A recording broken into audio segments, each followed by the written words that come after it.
forward to our talks. We obviously have an enormous amount of respect for Manny Pacquiao. He's the epitome of the sort of Asian hero we try to elevate.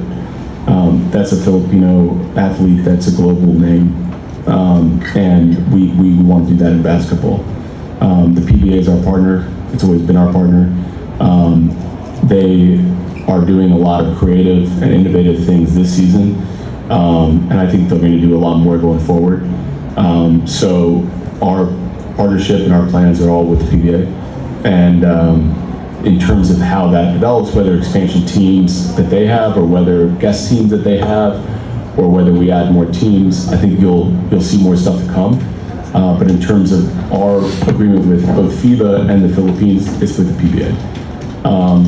Of course, enormous respect for MPBL, what they've done and what they've created, and a lot of other leagues in the Philippines, not just MPBL. But in terms of our vision and our strategy, it's only with the PBA. And these are franchises that have been around for 50, 60 years, and obviously the PBA is celebrating its anniversary coming up. That legacy, that sort of history, that's priceless. And those are things that you can't replace, whether it's going back to Jaworski or going even further back to El Presidente. I mean, these are things that you can't recreate. So I think for us, being with the PBA is an honor, and expanding on that relationship is something that we're, discussing. We're going to be making an announcement soon, but as you know, Cebu is really special. It's a city that doesn't have a PBA team, and it's got an enormous basketball culture. And honestly, I think when Greg Slaughter and these guys left the Visayas region and sort of that UAP NCAA sort of dominating, and that university group started not being as competitive. Carl Tamayo went out. Every of these guys. The demand's still there for quality basketball. The demand's still there for premium sort of competition.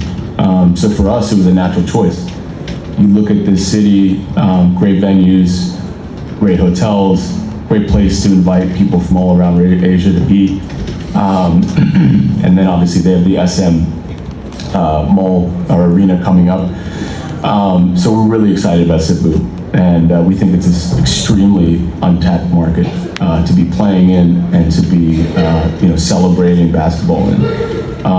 You talk about our players, our clubs, our leagues, Japanese, Koreans from all over coming in. They were like, that was the best thing that ever happened to us. And it was an incredible experience. So obviously Cebu is on our list. We're looking at other cities in the Philippines, and then of course Manila. But for our consideration, we love Cebu as a neutral city. They didn't have a home team. Final Four, should be a destination for fans to come in, whether you're from Japan or Korea or elsewhere, and sort of that's part of our agenda for this year as well.